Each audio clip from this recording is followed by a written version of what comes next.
Este é o podcast da Revista Brasileira para Cegos, RBC. Entrevistas, mensagens e informação. É o Pode Falar RBC, compartilhando ideias com você.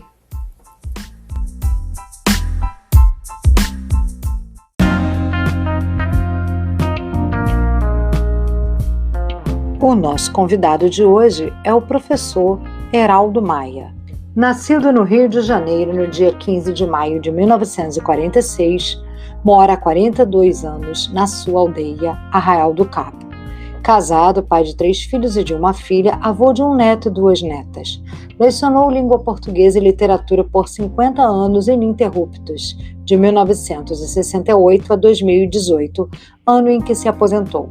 Por 31 anos, foi professor na Faculdade da Região dos Lagos, em Cabo Frio. Exerceu também o magistério no ensino fundamental e médio da rede pública. Além de professor, é poeta com o quase pseudônimo de Heraldo Amai. Publicou os seguintes títulos como poeta: Poemas da Fé, Conversos com Deus, Espíritos, 23 poemas místicos de Heraldo Amai. Revelações, Poesia Espiritual, O Livro das Bem-aventuranças, Poesia para Deus, e Divina Graça, Poesia em Deus. Heraldo vai nos contar um pouco da sua história, o seu amor pela língua portuguesa e sua paixão pela poesia. Eu sou Ileia Vale, participante da comissão editorial das revistas em Braille do Instituto Benjamin Constant, e você está no Pode Falar RBC. Olá, Heraldo, tudo bem? Em nome da comissão editorial, gostaria de agradecer primeiramente a sua participação aqui no podcast da revista RBC. Como você vai? Tudo bem comigo? Com você? Tudo ótimo. Vamos deixar claro aqui para os nossos ouvintes que a gente está fazendo podcast, respeitando o distanciamento social. Estamos por meio de um aplicativo, cada um na sua casa, a tecnologia maravilhosa para poder nos proporcionar essa aproximação. Estamos separados, mas juntos ao mesmo tempo, né? É isso. Viva a tecnologia, viva a ciência. Exato, viva a ciência. Então vamos começar a falar um pouquinho sobre você, né? Contar um pouquinho quem é Heraldo Maia, para quem não conhece, esse professor maravilhoso que é meu mestre amado. Fala um pouquinho sobre você. Heraldo Maia sou eu, Heraldo Ravasco Moreira Maia. Nascido no dia 15 de maio, como você já anunciou, de 1946, no Rio de Janeiro, no bairro da Tijuca, na rua chamada Bom Pastor. O hospital chamava-se Evangélico. Olha só como eu nasci bem. Hospital Evangélico da rua Bom Pastor. Isso é uma bênção.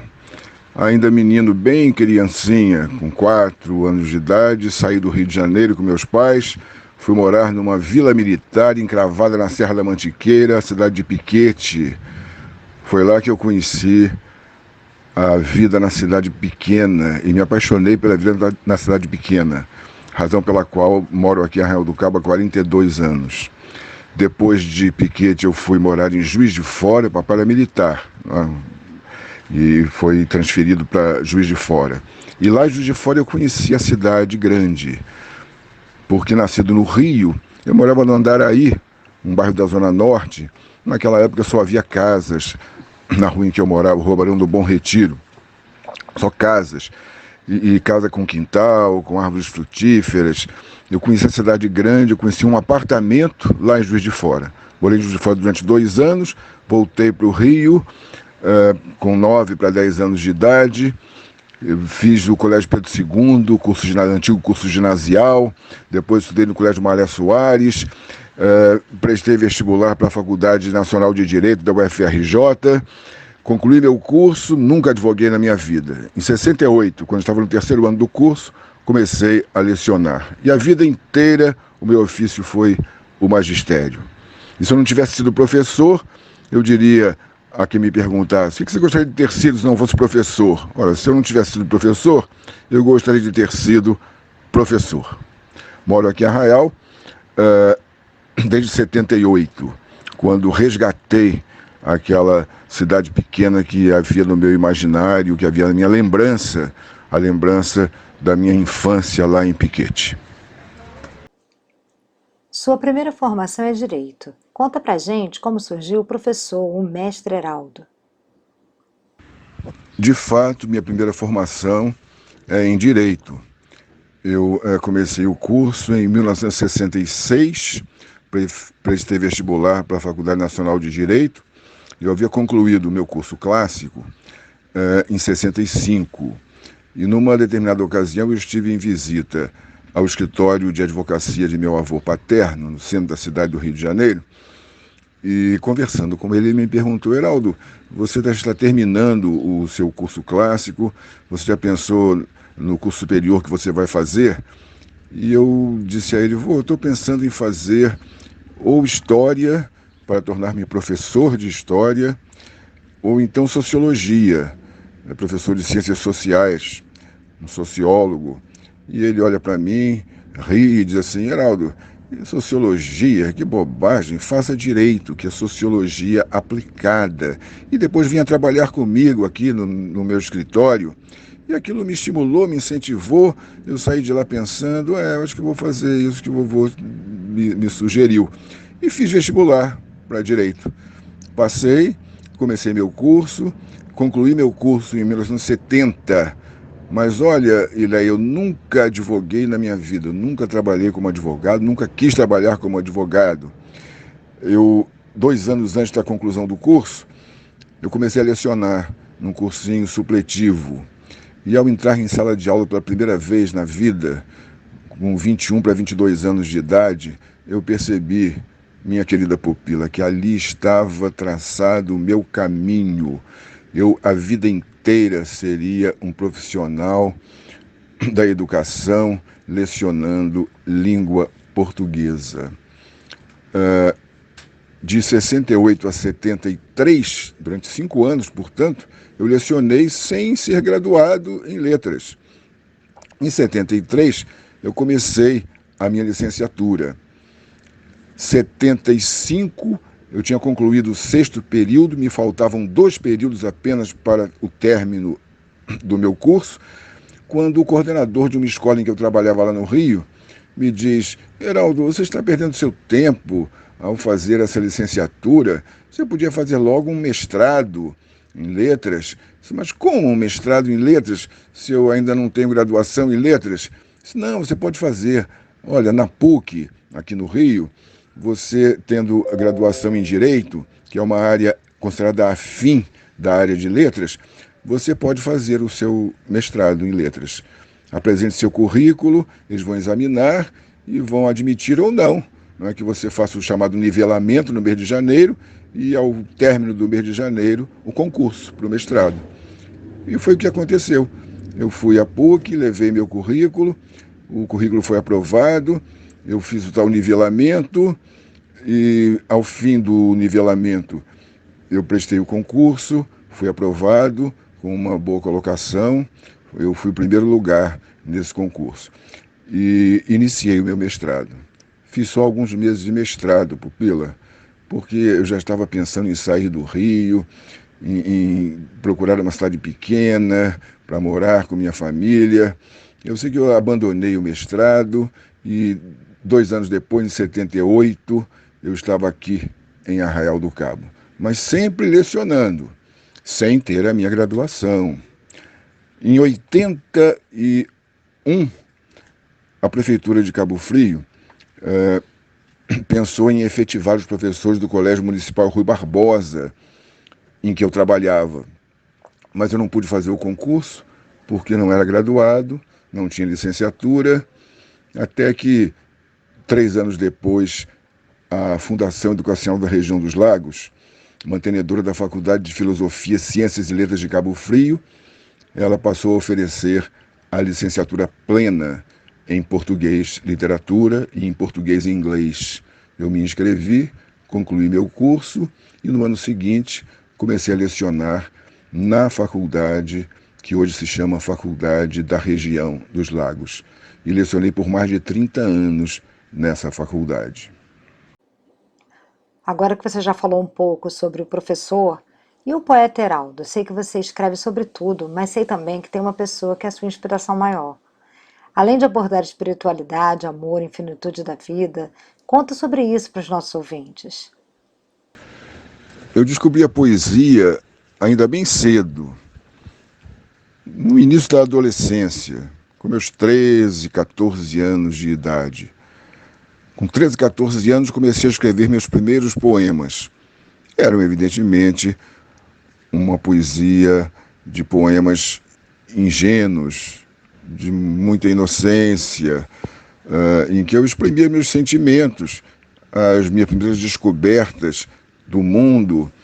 E depois da minha poesia, com a minha adolescência, começo de idade adulta, vai tornar-se uma poesia angustiada, uma poesia aflita, uma poesia que expunha todas as contradições que havia dentro de mim, todos os meus conflitos, enfim, uma poesia que tinha muita influência de um poeta que eu descobri ainda cedo, com 16, 17 anos, o poeta Augusto dos Anjos, o pré-modernista Augusto dos Anjos. Essa poesia depois evoluiu para tornar-se uma poesia experimental, uma poesia que se deixou influenciar pelo concretismo, pelo neoconcretismo, pela poesia praxis, uma coisa meio hermética, meio enigmática. Eu costumo dizer, porque eu perdi todos os poemas que escrevi nessa época, que se eu os lesse agora, provavelmente eu não entenderia coisa alguma do que eu havia escrito. Mas, finalmente, na década de 90, eu descubro o meu caminho, o caminho que eu considero o meu derradeiro caminho na arte da poesia, que é a poesia mística, a poesia espiritual, a poesia em que eu retrato de uma maneira leve, muito leve, a minha relação com o mistério, a minha relação com o sagrado, a minha relação com a vida. Você lembrou bem, além de fazer essa poesia espiritual, essa poesia mística, eu faço também versos inspirados pela minha musa, por aquela a quem devo ter aprendido a sorrir, Leninha. Leninha eu conheci lá na faculdade de Direito, é por isso que eu nunca me arrependi de ter feito o curso de Direito. Embora nunca tivesse advogado na minha vida, eu conheci aquela que é a minha grande inspiração. Em 67, estamos juntos até hoje, 2020, são 53 anos de convivência, e uma convivência frutífera, uma convivência que acrescenta a mim tanta coisa bonita. Então, minha poesia hoje é uma poesia mística, uma poesia espiritual, e também uma poesia em que eu louvo essa presença da amada em minha vida. Mestre, eu sei que você recentemente sucumbiu e fez um canal para nos presentear com sua arte. Fale sobre essa experiência digital em sua vida. Pois é, Pupila, eu não tenho intimidade alguma com essa tecnologia, mas alguma. Você acredita que nem celular eu tenho? Pois é, um belo dia, a minha filha, caçula, chega-se perto de mim e diz assim: papai, você não acha interessante você ter um canal no YouTube para gravar textos seus, gravar os seus poemas? Não acha uma boa ideia? Eu digo, pode ser, realmente. Eu gosto muito de dizer os meus poemas. É claro, quando eu publico um livro, eu quero que as pessoas leiam os meus poemas, mas quando eu tenho a oportunidade de dizer os meus poemas, que alegria que eu sinto. Porque eu percebo o seguinte: ninguém diz o poema como aquele que fez o poema, como aquele de quem brotou o poema. Então, gosto muito de dizer os meus poemas. E nesse canal, eu passei a ter a oportunidade de dizer os meus poemas. Mas a minha filha abandonou um pouco o canal e eu não sei como fazer a manutenção dele, como colocar outros vídeos, e ele está meio paradinho. Mas eu tenho ideia de pedir a um outro filho meu que me dê uma guarnição nesse sentido e eu volte a aparecer nesse canal dizendo os meus textos e vivendo essa experiência tão interessante que é de você, com a sua palavra, com a sua dicção, você apresentar a sua poesia. Mestre, tem um poema seu que eu gosto muito, que é o Ecumenismo. Declama pra gente. Ecumenismo é um poema que já tem 25 anos. Ele me nasceu em 1995 e está no meu primeiro livro, Poemas da Fé. Ecumenismo. Os meus irmãos católicos rezam, já meus irmãos evangélicos oram, e meus irmãos kardecistas fazem preces. Os meus irmãos hinduístas entoam mantras, e meus irmãos budistas concentram-se e meditam. Os meus irmãos umbandistas cantam pontos, e meus irmãos ateus torcem e têm pensamentos positivos. Enquanto isso, os meus irmãos que não amam e que também, sem fingimento, não rezam, não oram, não fazem preces, não entoam mantras, não se concentram nem meditam, não cantam pontos, não torcem e nem têm pensamentos positivos, porque não amam, sofrem, são tão infelizinhos. Rezemos, oremos, façamos preces, entoemos mantras, concentremo-nos e meditemos, cantemos pontos, torçamos e tenhamos pensamentos positivos, para que os irmãos que não amam passem a amar e conheçam, consequentemente, a alegria. Antes de terminarmos o podcast, vamos fazer o nosso pinga-fogo. Eu vou dizer uma palavra e você vai dizer algo imediatamente curto sobre ela, uma palavra ou uma expressão. Então, roda a vinheta. Educação. Educação. Ex educare. Levar para fora. Tudo está dentro de nós e deve florescer. Língua portuguesa. Língua portuguesa. A minha casa. A nossa casa. Poesia. Poesia é vida. Professor Heraldo, estamos chegando ao fim do nosso podcast. Você gostaria de deixar alguma mensagem para nossos ouvintes? Estamos no mês de dezembro. No dia 24 de dezembro, vamos comemorar um acontecimento que marcou a história da humanidade. A vinda de Deus menino ao mundo. A vinda de Jesus. Então, gostaria de deixar para todos os nossos ouvintes os meus votos de um abençoado e santo Natal. E dizer um poema que fala exatamente sobre essa criança, sobre o Deus criança que habita o nosso coração. Há uma criança toda pura no coração de toda a gente. Ela saltita de contente dentro de cada criatura. Mas é preciso libertá-la para que se mostre em seu sorriso. Calar-se o ego é o que é preciso. Fala a criança, o ego se cala. Essa criança bate palmas, pula de alegre, brinca e dança. É o ser eterno, essa criança.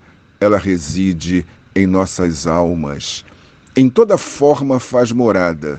Em toda forma está contida. Essa criança é não gerada. Essa criança é não nascida. Antes do que chamamos vida, era criança. Antes do nada. Heraldo, mais uma vez, em nome da comissão editorial da RBC, quero te agradecer pela participação aqui conosco. E o Instituto Benjamin Constant segue cumprindo seu papel de promover a ascensão intelectual, social e humana da pessoa com deficiência visual. Até uma próxima oportunidade, um grande abraço para você e um Feliz Natal também. Pupila, eu é que agradeço a você pelo convite tão gentil para que eu participasse deste podcast. Tenho certeza de que me proporcionou uma grande alegria a minha participação aqui junto a você, nesse papo que nós batemos. Um grande e muito fraterno abraço. Agradecemos a atenção de nossos ouvintes. Inscrevam-se em nosso canal www.youtube.com/revistas_irbc. Sigam-nos também em nossas redes sociais, página do Facebook, @IBC Revistas, e nosso perfil no Instagram, @revistas_RBC_pontinhos. A comissão editorial deseja boas festas e muita esperança em um 2021 repleto de felicidade.